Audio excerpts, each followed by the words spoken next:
Electric flux. Today's topic is electric flux. What is electric flux?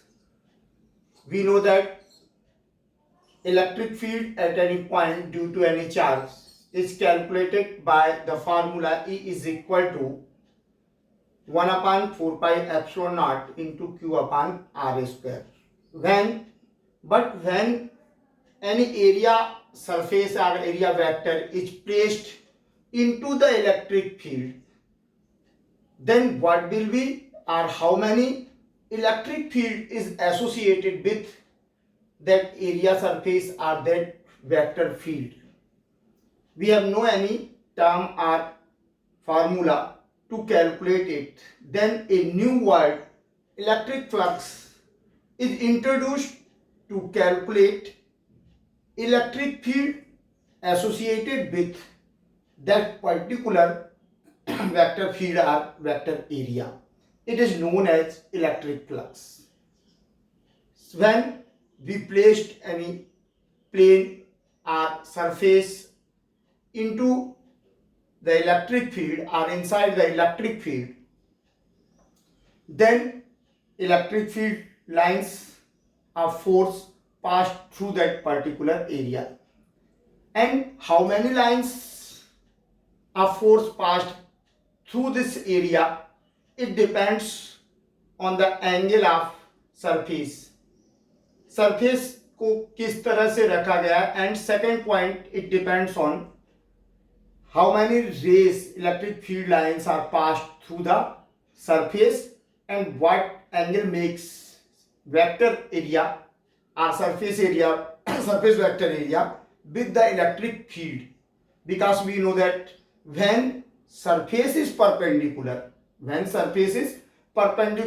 then perpendicular to the area, to the electric field, then maximum electric force lines pass through that particular area. But when we decrease angle, then contacted area of surface will be reduced, and when angle between surface and electric force lines are zero, then contacted area will be also zero.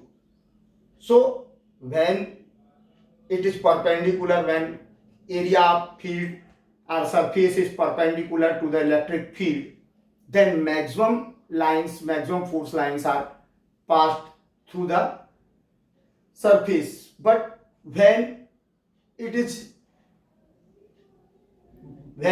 vector field or vector area is along the direction of electric field, then minimum or zero electric lines of force pass through the surface. It means electric flux or electric field which is associated with vector field or any surface depends on three things. First, density of electric force lines or intensity of electric field. Second, area of surface. And third, angle between electric field and surface area.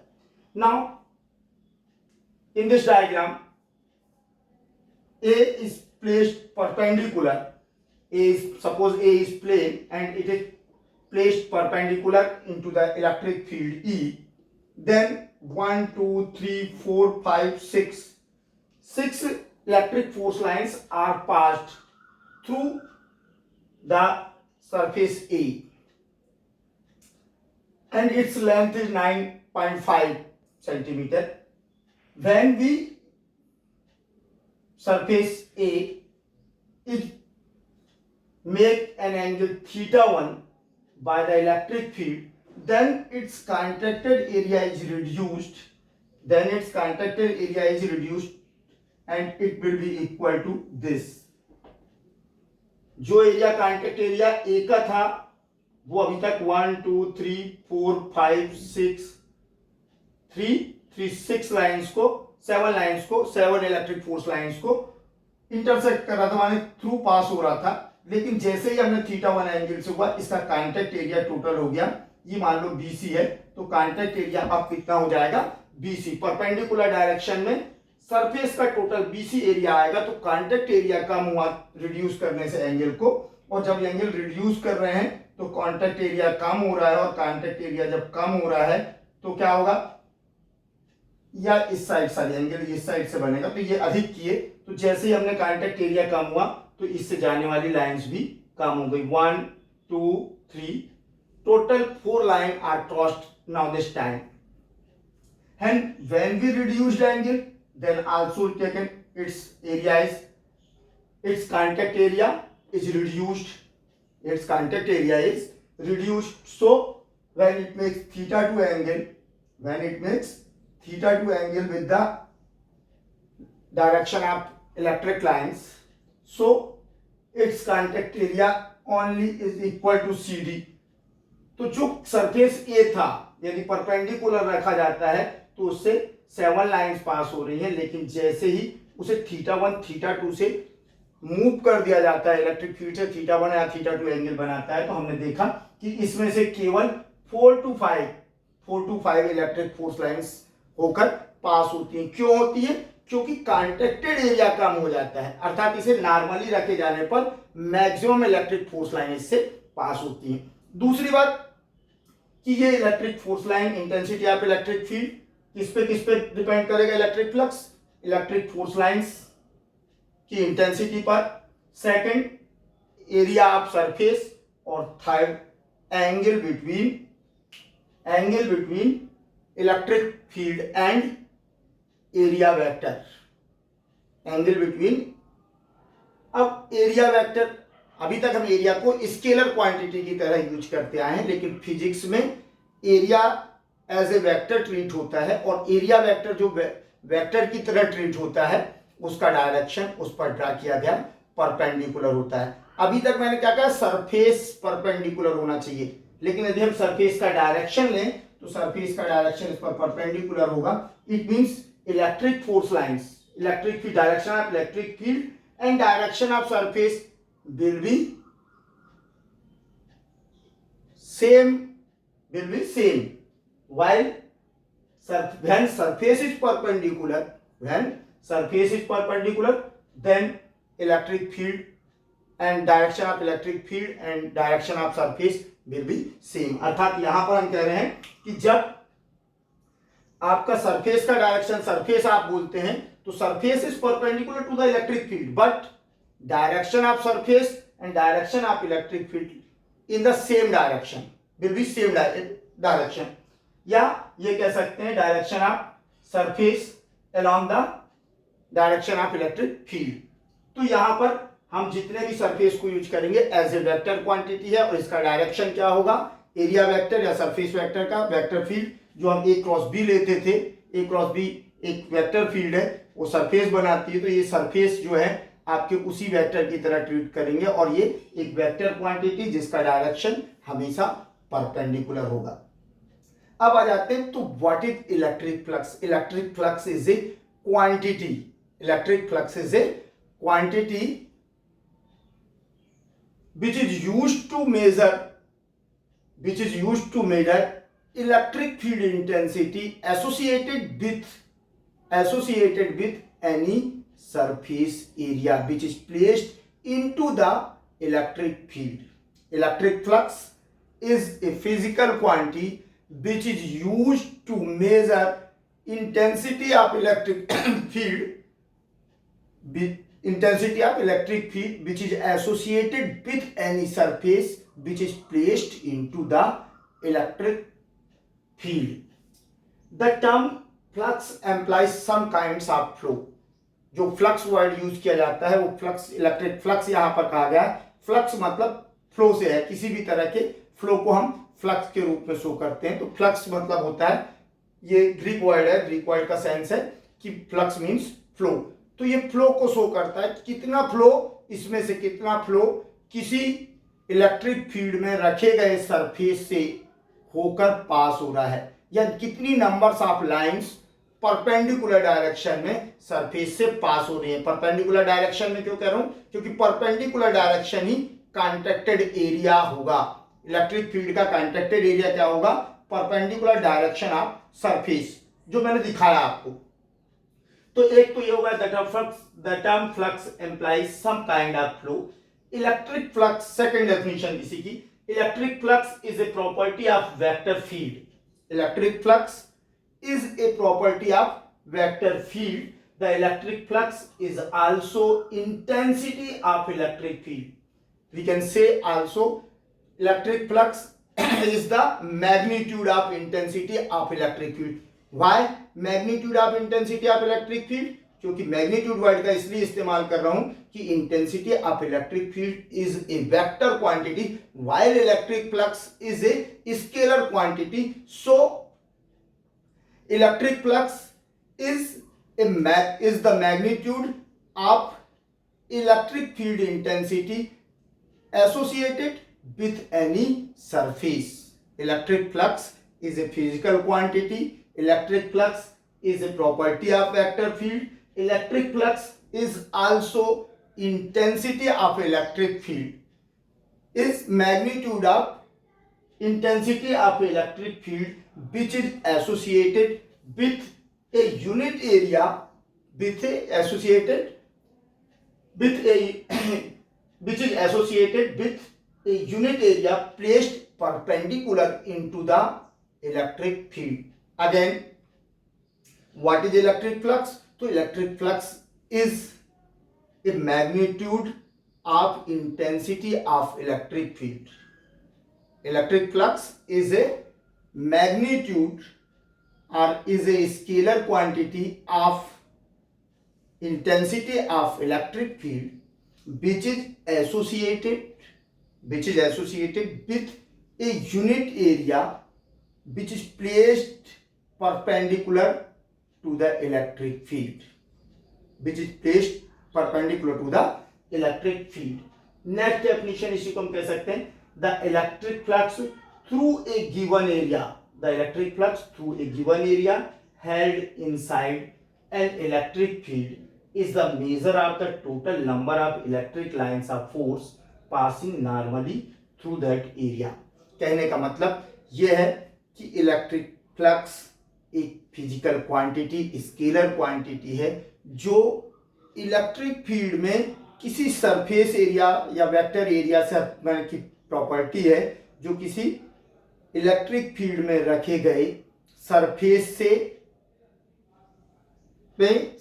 के द्वारा पास होने वाली electric force lines के जो perpendicular पास होते हैं उनके numbers को शो करती। तो इलेक्ट्रिक फ्लक्स एक फिजिकल क्वांटिटी है।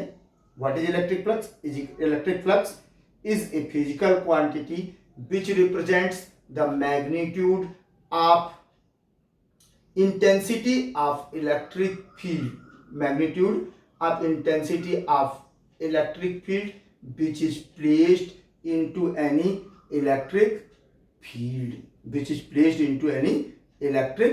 field, एक डेफिनेशन ये हो गई। सेकंड बिल्कुल स्पष्ट हमने कहा कि the electric flux through a given area. Electric flux किसका होगा? एरिया का होगा। इलेक्ट्रिक फ्लक्स जब भी आएगा दो चीजें होंगी, एक एरिया आएगा, एक इलेक्ट्रिक फील्ड होगी। बिना इलेक्ट्रिक फील्ड के इलेक्ट्रिक फ्लक्स नहीं हो सकता और बिना एरिया के इलेक्ट्रिक फील्ड होने पे भी इलेक्ट्रिक फ्लक्स वर्ड नहीं हो सकता। तो इलेक्ट्रिक फ्लक्स जो लिया गया वर्ड, जो यूज किया गया, जो नया टर्म निकाला गया कि यदि किसी सरफेस को हम इलेक्ट्रिक फील्ड में प्लेस कर दें तो उस पर्टिकुलर सरफेस से कितनी lines of force electric field की पास होती हैं या कितनी इलेक्ट्रिक फील्ड उस पर्टिकुलर सरफेस एरिया से क्या होती है? एसोसिएटेड होती हैं। इस क्वांटिटी को बताने के लिए जिस टर्म का यूज किया गया that is called electric flux. ये जैसे अब एक डायग्राम हमने लिया है कि इलेक्ट्रिसिटी, ये एक एरिया हमने लिया ds, इससे ई इंटेंसिटी के यूनिफॉर्म इलेक्ट्रिक फील्ड है और ये उससे होकर पास हो रही है। तो 1 2 3 4 5 6 लाइन इससे पास हो रही हैं।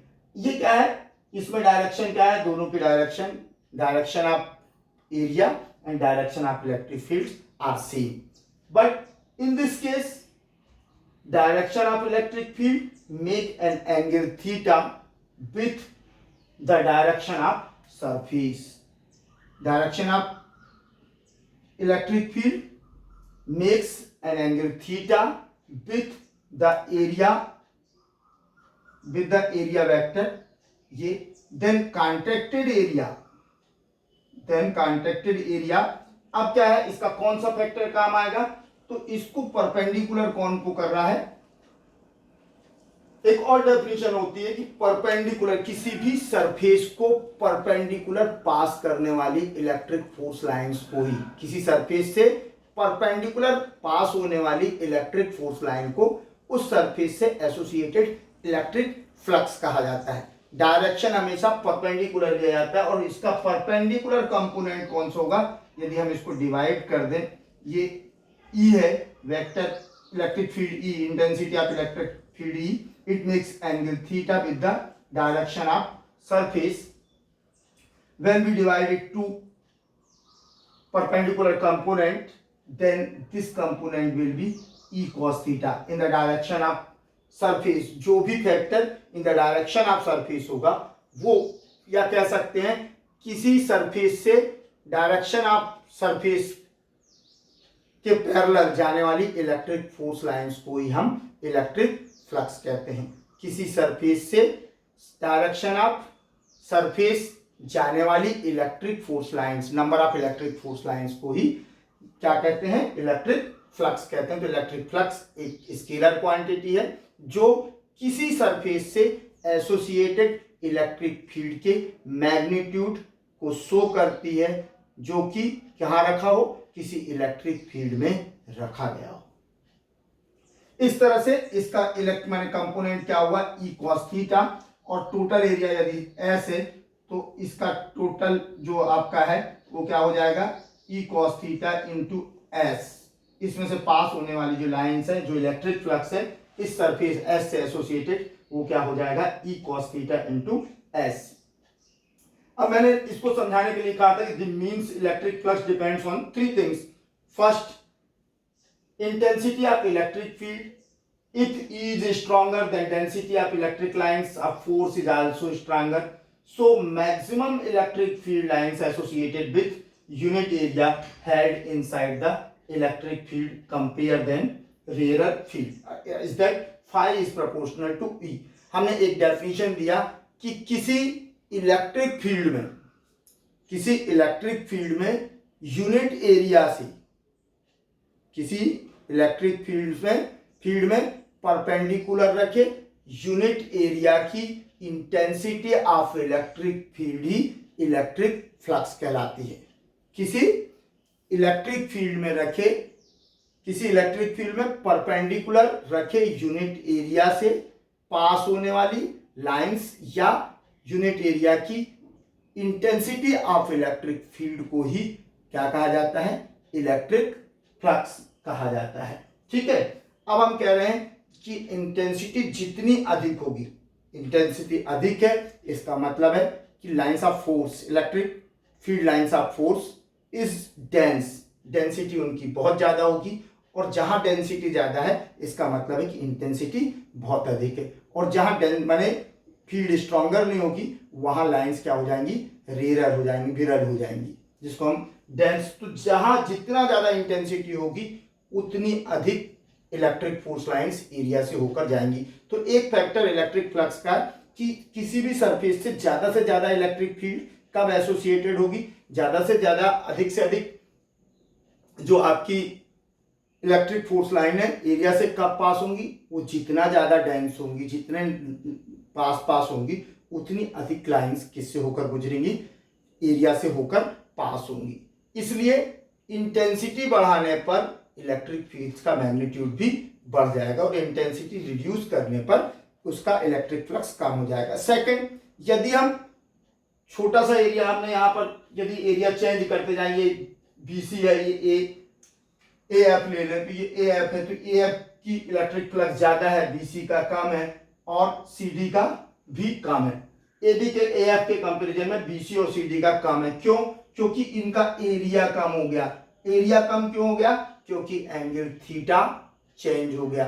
ये परपेंडिकुलर ना होके एक पर्टिकुलर एंगल बनाते हैं। एंगल को रिड्यूस करो या इंक्रीज करो, रिड्यूस करो या इंक्रीज करो, दोनों ही कंडीशन में कॉन्ट्रैक्टेड एरिया कम हो जाता है, परपेंडिकुलर कॉन्ट्रैक्टेड एरिया कम हो जाता है, और जो आपके इलेक्ट्रिक फ्लक्स है वो किसी भी सरफेस से परपेंडिकुलर, किसी सरफेस से परपेंडिकुलर डायरेक्शन में पास होने वाली इलेक्ट्रिक फोर्स लाइन को कहा जाता है। सेकंड, इट मींस सेकंड क्या हो जाएगा, total area of surface which is in contact of electric, which is in contact, which is in normally contact in electric field। मतलब total area of total area of surface, कहने का मतलब total area of surface किस तरह से, किसी भी जो एरिया का जो सरफेस एरिया जो कि इलेक्ट्रिक फील्ड में रखा है उसका परपेंडिकुलर डायरेक्शन का ही कांटेक्ट एरिया काम का है, क्योंकि जो लाइंस परपेंडिकुलर एरिया को क्रॉस करेंगी वही क्या कहलाती हैं, इलेक्ट्रिक फ्लक्स। इसलिए एंगल को रिड्यूस करने पर या मैक्सिमाइज करने पर इनका कांटेक्ट एरिया कम होता है, और जब कांटेक्ट परपेंडिकुलर कांटेक्ट एरिया कम होता है और जब परपेंडिकुलर कांटेक्ट एरिया कम होगा तो कम इलेक्ट्रिक फोर्स लाइन, उससे पास होने वाली इलेक्ट्रिक फोर्स लाइंस भी मिनिमाइज हो जाएगी। इसलिए सेकंड फैक्टर हो जाता है एरिया, और third angle between electric field and surface. तो electric field and surface area vector का एंगल, यदि एंगल क्या हो, दोनों के परपेंडिकुलर हो, angle between electric force lines and surface area is perpendicular, then surface will be parallel to electric force line, and zero force lines pass through that particular area, or minimum electric force lines are passed through the area. But when surface is perpendicular to the electric field, then direction of surface and direction of electric field both are same. In this condition, maximum electric force lines are passed through the surface. Then third factor which is affected electric flux, it will be theta, where theta is the angle between electric field या electric force lines and direction of surface. Okay, so electric flux linked with a surface phi E is equal to E cos theta, where E cos theta is the perpendicular component of E and S is the area of surface. किसी भी surface से associated कुल electric flux phi E हमेशा ई S cos theta होता है। इसको हम, चूंकि ई एस कॉस थीटा है and E and S both are vector quantity, electric field E एक वेक्टर क्वांटिटी है and S is also a vector quantity, or area is surface area is also a vector quantity, and E S cos theta is written in the terms of E bar dot S bar, E bar dot S bar, हम इसको लिख सकते हैं ई bar dot S बार के term में। अब ये तो था कि जब when we placed any surface area into uniform electric field, but when electric field is not uniform, when electric field is not uniform और vector field electric field is non uniform, then total area is divided into smaller part, total area is divided into smaller parts and electric flux of each part is calculated and adding, then we get total electric flux of that particular area. If total particular area or any surface S is placed into a non-uniform electric field and total area is divided into n parts, that is delta S1, delta S2, delta S3 dash dash dash up to delta Sn, and if corresponding intensity of electric field with this smaller part of surface is E1, E2, E3, En, then total electric flux linked with that surface will be phi is equal to E1 dot S1 plus E2 dot S2 plus the up to En dot Sn. It means it change the value of I. It is denoted by I. Then we can write it summation of Ei dot Si, where I is equal to 1, 2 and total electric flux. Now total electric flux will be summation of Ei dot Si, where I equal to 1 to n. But when n tends to infinity, यदि हम surface को infinite terms में divide कर दें या बहुत अधिक छोटे छोटे स्मॉलर पार्ट्स में डिवाइड करें, तो इस कंडीशन में when n tends to infinity, then part of surface, area of surface tends to 0 and Ei taken average E. So electric flux linked with surface phi E is equal to surface integration E bar dot ds. Surface integration E bar dot ds bar. Phi is a scalar quantity. Its SI unit is phi scalar quantity है. E की unit आप जानते हो. E की unit क्या होती है? Newton metre. E की यूनिट क्या होती है? न्यूटन पर coulomb. F upon q newton पर कूलम और S की यूनिट हो गई स्क्वायर मीटर. तो न्यूटन पर coulomb square metre. It means we can write it newton square metre पर कूलम. और सेकंड यूनिट जो इलेक्ट्रोमैग्नेटिज्म में यूज होती है, ई की होती है वोल्ट पर मीटर.